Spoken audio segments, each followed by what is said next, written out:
33절 말씀까지 보겠습니다. 우리 32절, 33절은 다같이 한 목소리로 읽도록 그렇게 하겠습니다. 누가복음 2장 25절로 33절 말씀. 예루살렘에 시몬이라 하는 사람이 있으니 이 사람이 의롭고 경건하여 이스라엘의 위로를 기다리는 자라. 성령이 그 위에 계시더라. 제가 주의 그리스도를 보기 전에 죽지 아니하리라 하는 성령의 지시를 받았더니 성령의 감동으로 성전에 들어가며 마침 부모가 율법의 전례대로 행하고자 하여 그 아기 예수를 데리고 오는지라. 시몬이 아기를 안고 하나님을 찬송하여 가로되 주되여 이제는 말씀하시는 대로 종을 평안히 놓아주시는도다. 내 눈이 주의 구원을 보았사오니 이는 만민 앞에 예비하신 것이고. 다같이 읽습니다. 이방을 비추는 빛이요 주의 백성 이스라엘의 영광이다.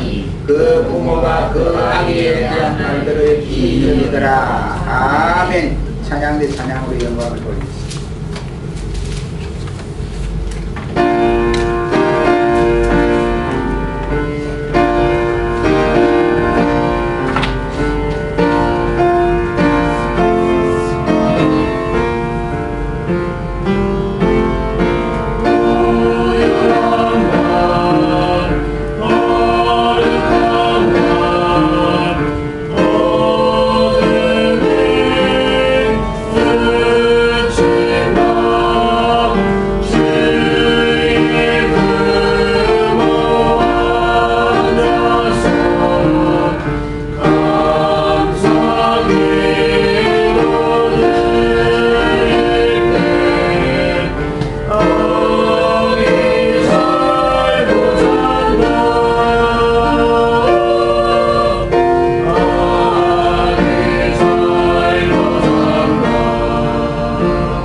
감사합니다. 공경한 말씀을 통해서 이제는 성탄을 3일 앞두고 그리스도를 만날 수 있는 자라는 말씀으로 잠시 은혜를 받기를 원합니다.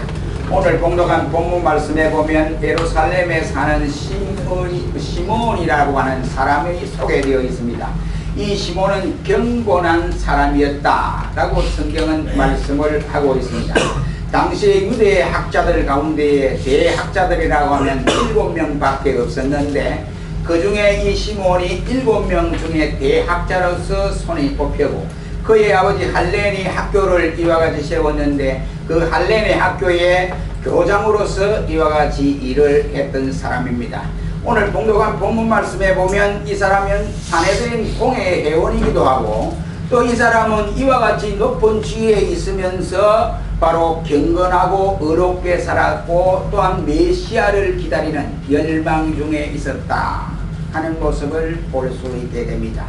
당시에 오늘날과 달라서 당시에 이와 같이 권위 있고 또 유명하고 지위가 높은 사람으로서 메시아를 기다리고 앙망했다. 이것은 대단한 사람이 아닐 수 없습니다. 그는 바로 그러한 사람이었다 하는 것입니다. 그런데 그가 평생에 소망이 다른 곳에 있는 것이 아니라 내가 학자가 되어서 이와 같이 학문으로 높은 지위에 있고 많은 사람들에게 학자로서 인정받고 이것을 소망하고 있는 것이 아니라 그의 유일한 소망은 내가 죽기 전에 아기 예수를 만나야겠다 이겁니다. 많은 구약의 선지자들이 우리 구약에 나타나는 메시아가 신약에 장차 오실 것이다 이 말씀을 믿고 저들이 살아갔습니다.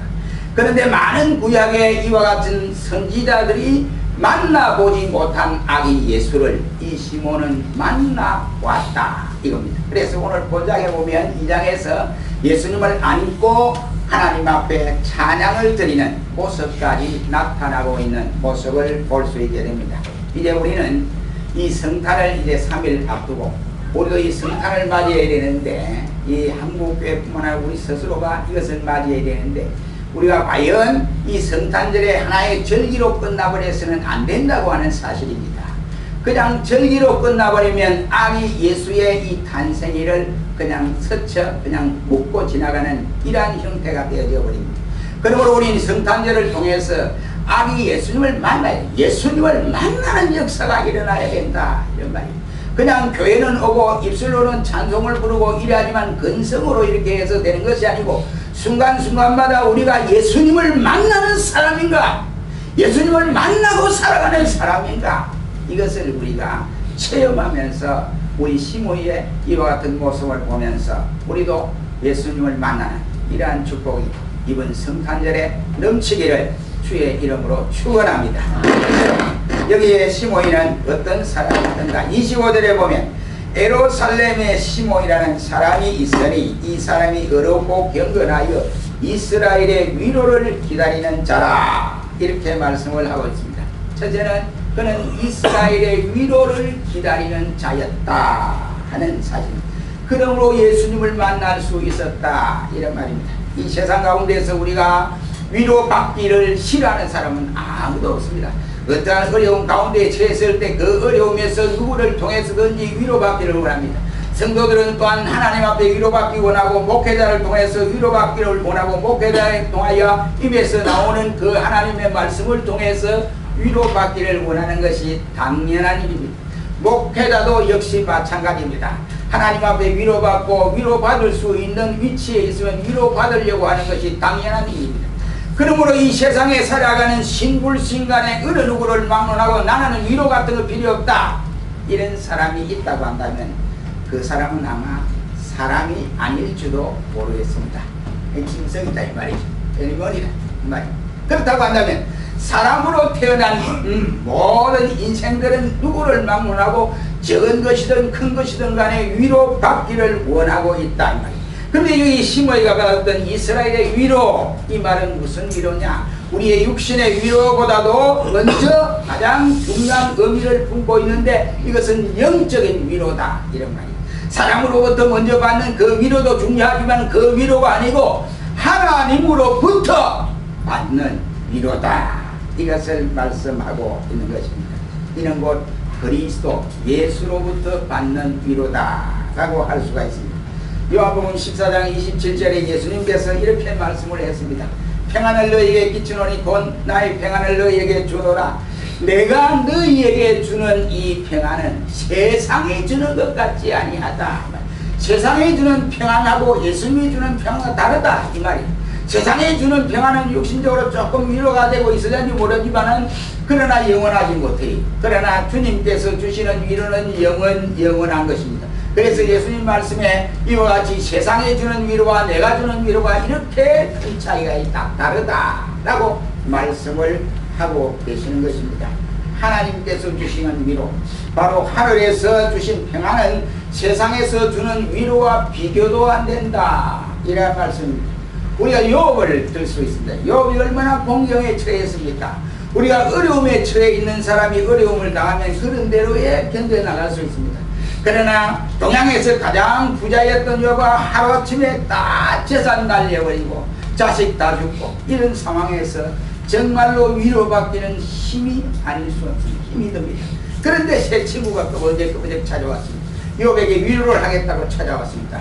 수만 마디의 말로 욥에게 말을 했지만 도리어 저들이 위로가 되지 아니하고 욥의 가슴을 찔러넣는, 욥의 괴로움을 더 아프게 하는 이러한 일들이 있었습니다. 그러나 저들의 수만 마디의 말보다도 하나님의 말씀 한마디에 욥은 위로함을 받았다 하는 사실입니다. 어찌 욥뿐이겠습니까? 오늘 살아가는 저와 여러분이 동일하다 이란 말씀입니다. 그래서 이사야서 51장 12절의 말씀에는 말하기를 너희를 위로하는 자여 나를 나여근을, 너희를 위로하는 자가 다른 사람이 아니고 나여근을 하고 강조를 합니다. 그런데 너희가 어찌 사람에게 위로를 받으려고 하느냐라고 말씀을 하고 있습니다. 우리는 아예 사람들에게 위로를 받으려고 하지 말고 하나님에게, 예수님에게 위로를 받기를 소원하는 우리 모두가 되시기를 주의 이름으로 축원합니다.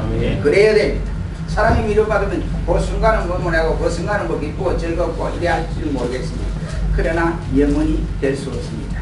사람에게 받는 위로는 하루가 지나고 일주일이 지나고 나면 그 위로가 없어질 수 있습니다. 도리어 그것 때문에 나에게 서러움이 다가오고 그것 때문에 내게 슬픔을 당하게 되고 그것 때문에 내 가슴을 칠 그날이 오게 된다. 그러나 주님이 주시는 위로, 나의 구원자가 주신 하나님이 주시는 그 위로는 영원하다.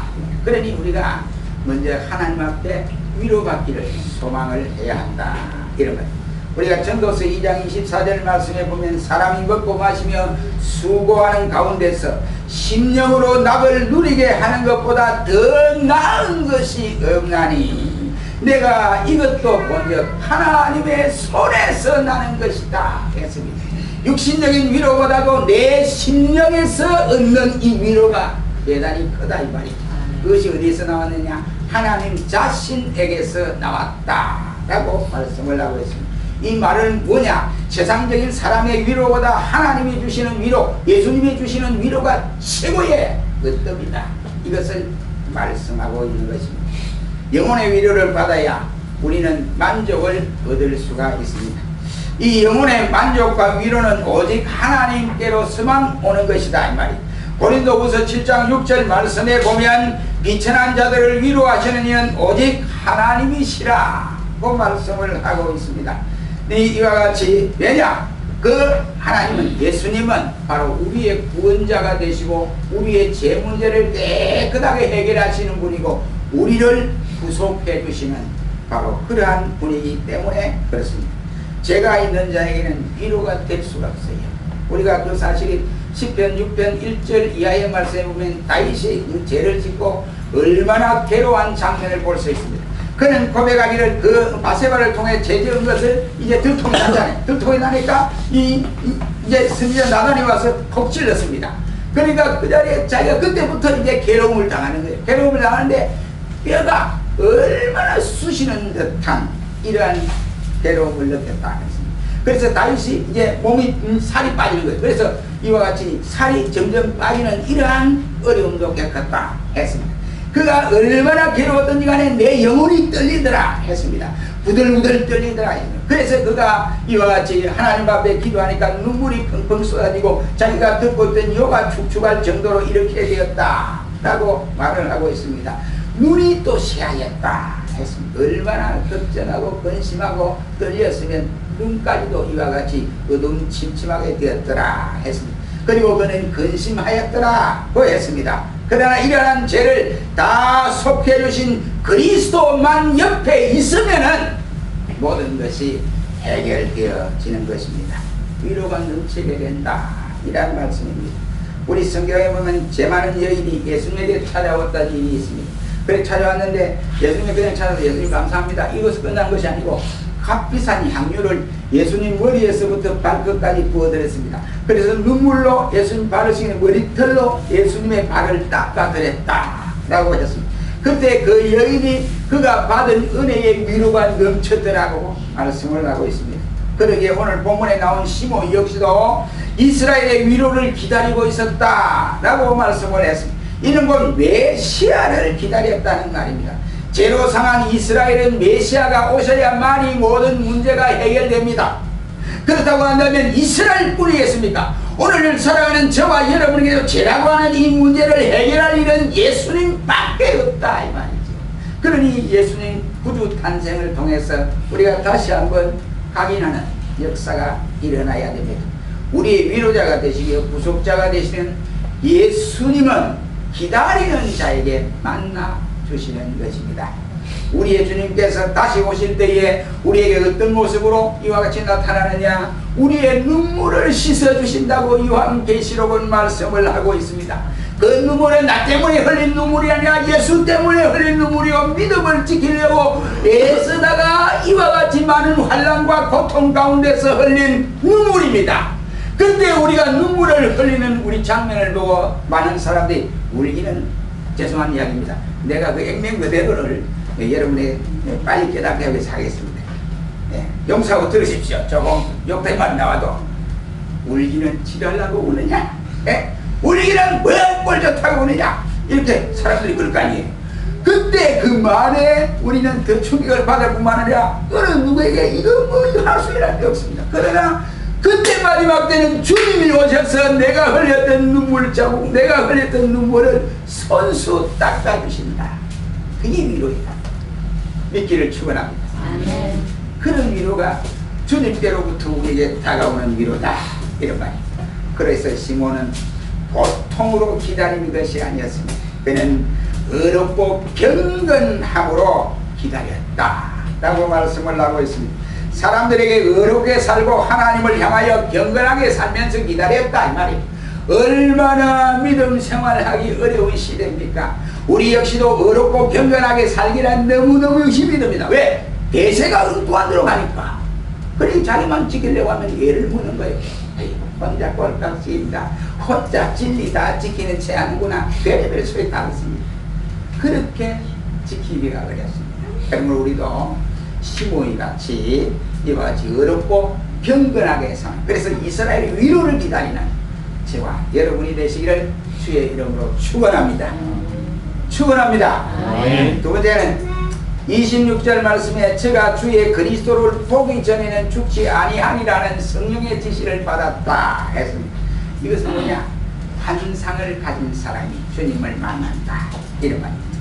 그는 자기가 죽기 전에 내가 그리스도를 한번 보고 죽겠다 이런 심정으로 있었는데 마침 성령이 그에게 임재하여서 네가 죽기 전에 그리스도를 볼 것이다, 예수를 볼 것이다, 이런 통보를 받았습니다.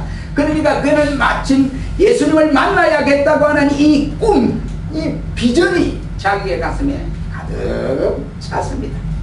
만약 시몬이 생각하기는 아이고 때가 되어서 예수님 만나는 기고, 안 만나면 그냥 끝나는 기고, 내 인생 주님 못 보고 가는 기고, 이렇게 생각했더라면 그에게 이런 축복이 나타나지 않았을 것입니다. 그는 내가 꼭 예수를 만나고 나서야 죽겠다, 이런 마음으로 심정으로 갔었으니 성령이 그에게 네가 죽기 전에 예수님을 만난다 하는 이 축복을 주셨습니다.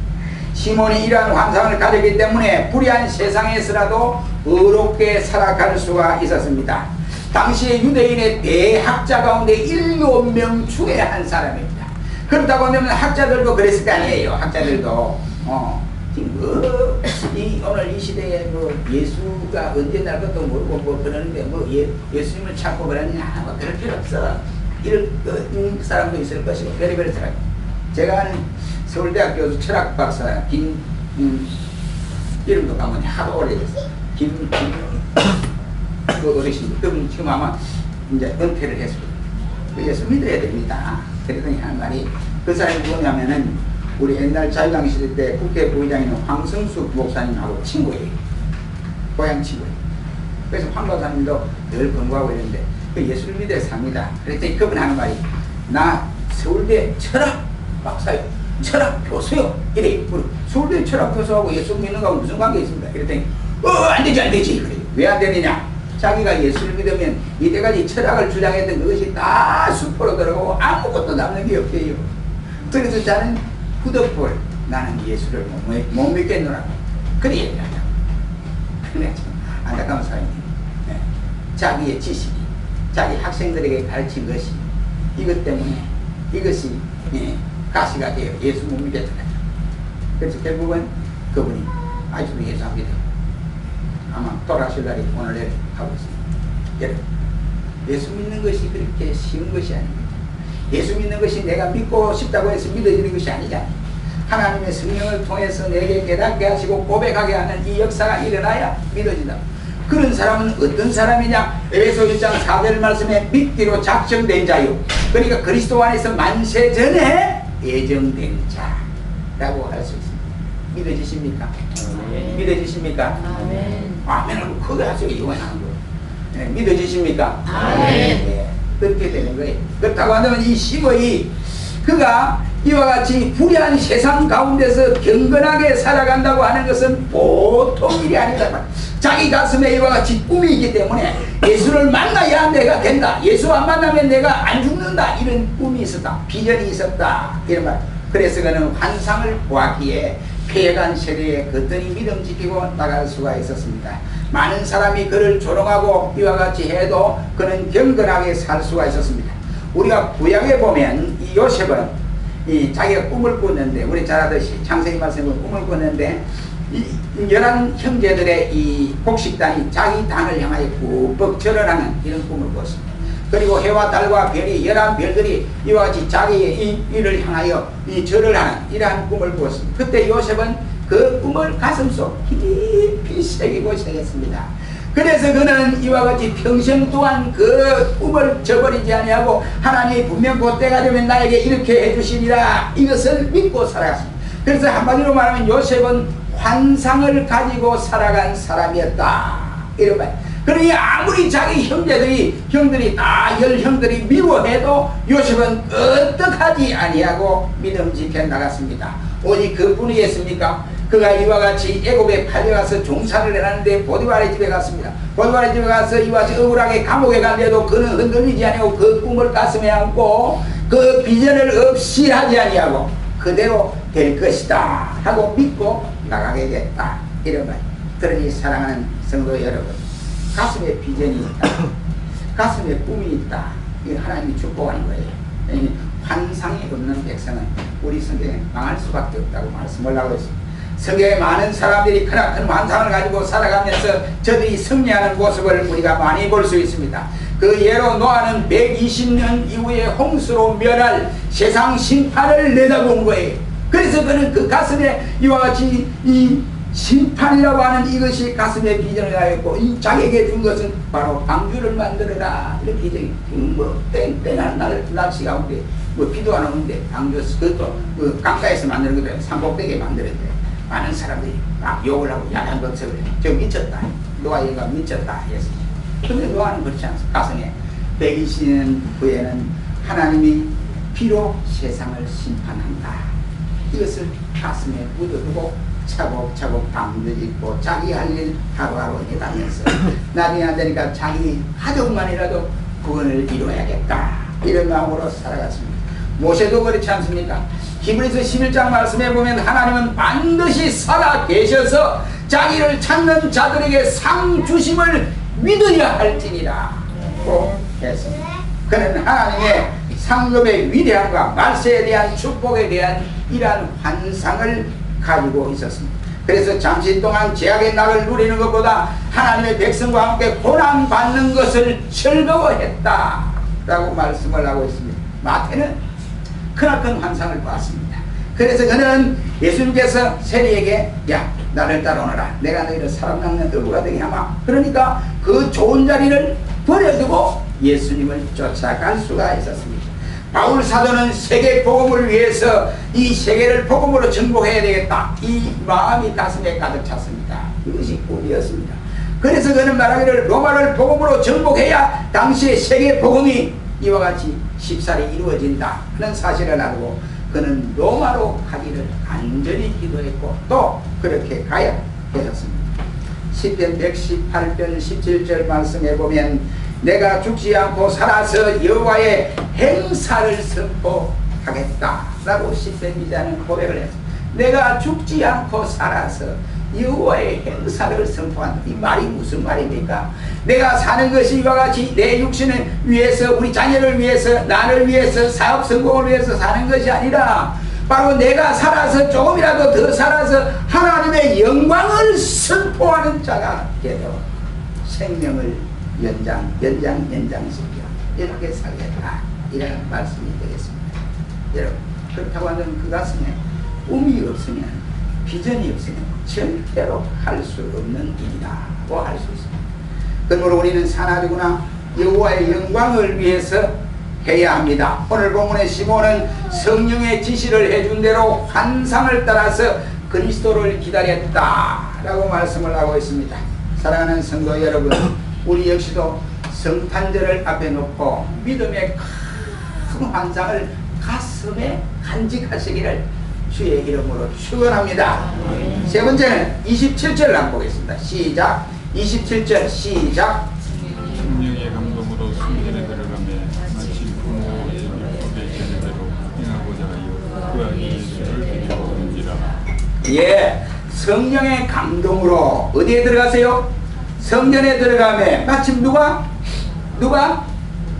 예수님의 육신의 부모가 예수님을 데리고 이제 온 게 된 것입니다. 예수님을 데리고 왔다, 이 말. 오랫동안 기다렸던 그리스도를 어디에서 만났습니까? 성전에 들어가서 시몬이가 만났습니다. 그리스도를 만날 수 있는 자는 어디에 들어와야 되느냐? 성전에 들어와야 한다, 이런 말입니다. 누가복음 오늘 본문 말씀 41절 말씀에도 보면 예수님이 이제 12살이 되었습니다. 이제 첫 번째로 예수님이 유월절을 지키기 위해서 3대 절기 가운데 유월절을 지키기 위해서 아버지 요셉과 어머니 마리아가 예루살렘에 이제 입성을 합니다. 유월절을 다 마쳤습니다. 그리고 이제 고향으로 돌아가는 길이, 고향으로 들어오다 하루길쯤 이제 뭐 얼마나 깜깜겠어요. 1년에 한 번씩입니다. 세 번째 딱 예루살렘에 올라가는데 유월절을 지키기 위해서 이제 오랫동안 이제 아는 사람, 친척 뭐 여러 사람이 있을 거 아니에요. 그러니까 마리아와 요셉이가 얼마나 좋았겠어요. 그 내려가면서 서로 이야기하고 뭐 저거 요셉은 요셉이대로, 어머니 마리아는 마리아대로 아는 사람과 이야기하고 하루길 내려와서 또 보니까 여보, 예수 어디 갔어, 예수? 그랬더니 여자고 당신 안 데려왔어. 그러니까 또 아니 난 당신이 데려온 줄 알았지. 그랬더니 또 이제 마리아가 나도 안 데려왔는데 그건 없잖아. 그래서 하루길 내려왔다가 다시 예루살렘을 향하여 3일 길을 걸려서 찾기 시작합니다. 만나는 사람마다 이런 아기를 보았느냐, 예수를 보았느냐, 모른다. 그 어디까지 왔느냐? 예루살렘 성전까지 왔습니다. 그렇게 근심과 걱정 속에서 3일 길을 올라와 헤매는데 부모가 얼마나 지치겠어요. 여러분 보세요. 아들을 잊어버린 부모의 심정은 말할 수 없습니다. 뭐 맨발도 필요 없고 뭐 신발이 언제 신발 신고 다닙니까? 밥이 뭐 입에 넘어가겠습니까? 그러니까 얼마나 부르겠습니다. 그러나 이제 예루살렘 성전에 그 기진맥진한 사람들 딱 들어오니까 예수님이 서기관과 바리새인과 성경을 논하고 있습니다. 그런데 마리아가 조금 화가 난 듯 말합니다. 얘야, 네가 없어서 너희 아버지와 내가 하루길 갔다가 3일 길을 찾아왔는데 네가 여기 뭐하느냐? 물었더니 예수님 말씀이 맞으니 수고하셨습니다.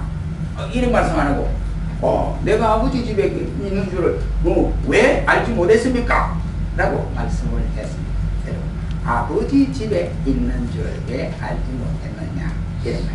아버지 집은 한마디로 말하면 하나님의 집이다, 하나님이 임재하시는 장소다, 이런 말. 하나님은 안이 계신 곳이 없습니다. 그래서 하나님은 온 세상의 편만에 계십니다. 그러나 우리는 연약한 인간이요 허물이 많은 죄인이기 때문에 오늘도 이와 같이 신자들이 하나님의 교회를 통해서 예수님을 만나게 됩니다. 교회가 이처럼 중요한 거예요. 그래서 무교의 죄이 성경에 안 맞는 거예요. 그러니 교회에서 주님을 만난다. 시편 84편 1절의 고백을 우리가 볼 수 있지 않습니까? 만군의 여호와여, 주의 장막이 어찌 그리 사랑스러운지요.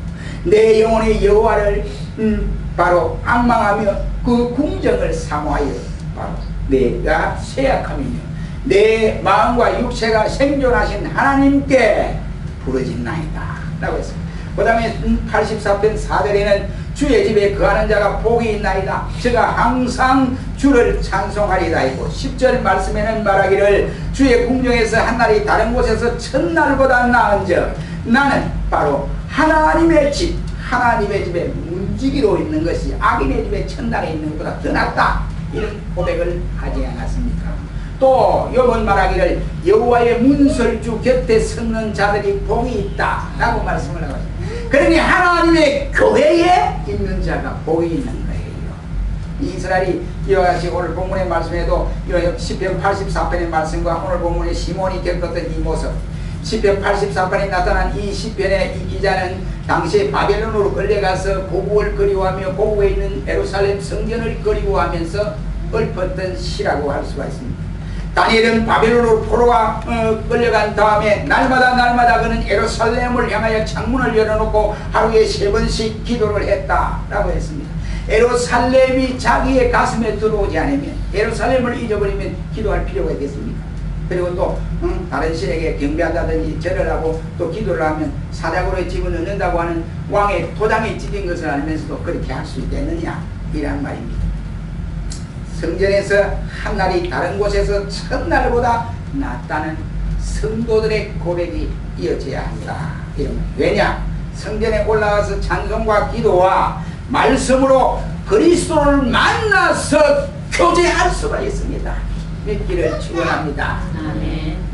아마도 미래에 우리 주님이 산자와 죽은 자를 구분하러 오실 때에 아마 이와 같이 우리 예배할 때 오셨으면 좋겠어요. 예배할 때. 그때 오셨으면 좋겠습니다. 아마 그래 되리라고 들어보겠습니다만 예배하는 성도를 주님은 좋아하거든요. 만나 주시기 때문입니다.